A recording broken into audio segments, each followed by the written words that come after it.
तो नदी नालों झीलों और जंगलों की विरासत संजोए जनपद बहराइच में शरद ऋतु में भारी संख्या में विदेशी पक्षी आते थे, लेकिन बीते कई साल से विदेशी पक्षी मेहमानों ने बहराइच से मुंह मोड़ लिया है। और माना जाता है कि नदी नालों और झीलों में बढ़ता प्रदूषण इसकी मुख्य वजह है।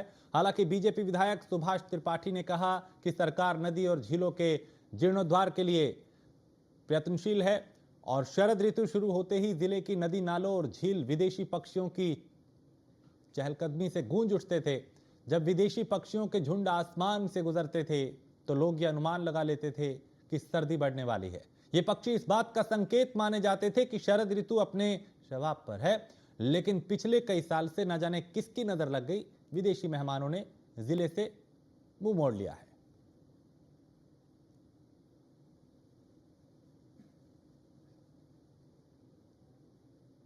देखिए, हमारे प्रयागपुर ब्लॉक के अंतर्गत एक बहुत बड़ा नेचुरल तालाब है जिसका रकबा है 441 हेक्टेयर। और इस तालाब में विदेशी पक्षी यहाँ आया करते थे जाड़ों के मौसम में, लेकिन ये तालाब पहले का स्वरूप नहीं रह गया।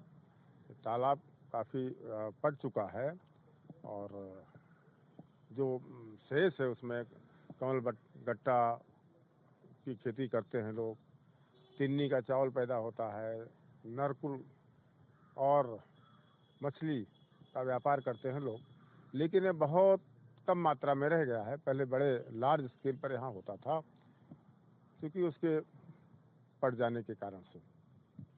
और हमारी सरकार प्रयासरत है कि ऐसे स्थानों का विकास किया जाए।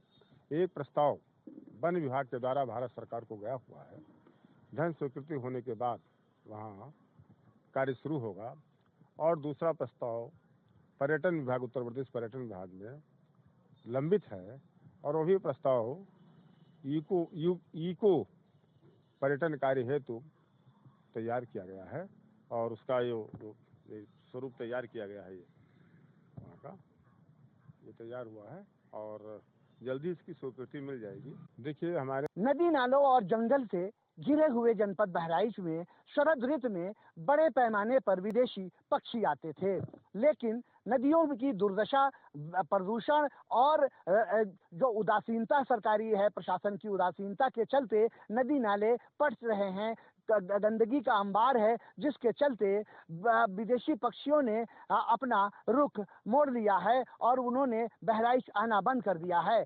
हम खड़े हुए हैं ताल बघेल पे, जो ऐतिहासिक जिले का ऐतिहासिक तालाब है। इसकी ये करीब 8 किलोमीटर की लंबाई में है और इसमें लाखों की तादाद में विदेशी पक्षी आते थे। इसमें ऑस्ट्रेलिया और विभिन्न ठंडे प्रांतों से विभिन्न प्रजाति के पक्षी आते थे, और लेकिन पिछले 2 सालों से उन्होंने बहराइच से अपना रुख मोड़ लिया है। अब आप देख सकते हैं कि ये ताल बघेल है, जहाँ पर कूड़े का अंबार लगा हुआ है, कूड़ा यहाँ पर लगा हुआ है। घाट के किनारे देख सकते हैं कि इस ऐतिहासिक तालाब में कूड़ा पटा हुआ है। यही नहीं, जिसमें बीच बीच में घास के बड़े बड़े जो है वो तैर रहे हैं, घास है, जलकुंभी है और नरकुल के पूरे पूरे प्लाट लगे हुए हैं। तालाब जो दिख रहा है ये ऊपर सब घास दिख रही है, इसके नीचे पानी है, लेकिन प्रशासन ने जिसके रखरखाव में पूरी तरह से कोताही बरती है, जिसके कारण ये तालाब पूरा पटा हुआ दिख रहा है। अगर ये तालाब की दुर्दशा ये न होती तो शायद इसमें लाखों की तादाद में आने वाले विदेशी पक्षी इस बार भी आते। आप देख सकते हैं ये नावें पड़ी हुई है, लेकिन इसमें पर्यटक जो घूमते से इन तालाब में बैठ करके वो खड़ी काई खा रही है। आगे घास के वेटलैंड बने हुए हैं, आगे घास पटी हुई है, जगह जगह कूड़े के ढेर है, जगह जगह जो है नरकुल के जंगल लगे हुए हैं। आज ये बघाल ताल इतना सूना क्यों है? क्या है इसकी वजह? क्या है, क्या बात है? यहाँ तो चिड़ै उड़ई नहीं है, एको नहीं है, एको दिखाते हैं जंगल की वजह से। पहले तो बहुत रही, लाखों की तादाद में। अरे यही ठीक, तो देखा करते तो देखा करते, यही ठीक। क्यों नहीं आ रही, क्या लग रहा है आपको? अब जंगल पूरा होएगा, कहूँ साफ है, देखा थे।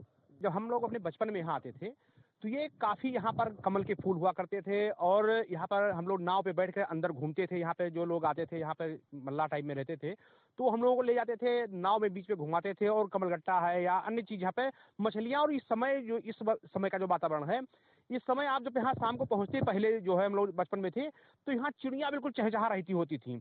लेकिन अब विदेशी पक्षी, अब इस समय जो है वो पक्षियाँ ना तो यहाँ पर आई हैं, करीब 2 साल हो गया, 3 साल से, कि वो पक्षियाँ बिल्कुल रूठ सी गई हैं यहाँ पर। चूँकि अब आने में हमको जो लगता है कि जो ये यहाँ पर जो तालाब में जो ये घास लगी हुई हैं, वो जब आएँगी तो उनको पानी में तैरना भी होता है।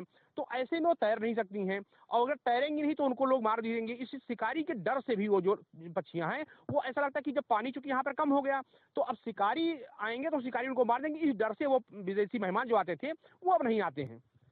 अभी आपने देखा कि किस तरह से यहाँ के लोग इस बात को लेकर दुखी भी है कि एक ऐतिहासिक तालाब जो 8 से 10 किलोमीटर की रेडियस में फैला हुआ है, ऐतिहासिक तालाब सरकारी उदासीनता के चलते बदहाल है। यहाँ पर विदेशी पक्षियों ने भी अपना रुख मोड़ दिया है। इसके अलावा यहाँ पर जो रोजगार से जुड़े हुए लोग थे, कमलगट्टा और इत्यादि की खेती करते थे, वो भी अब खत्म हो चुकी है। अब देखना यह है कि प्रशासन इस संबंध में क्या रुख अख्तियार करता है। इस ऐतिहासिक तालाब का जीर्णोद्वार कब होता है। Syed Masood Qadri, news on India, Bahraich.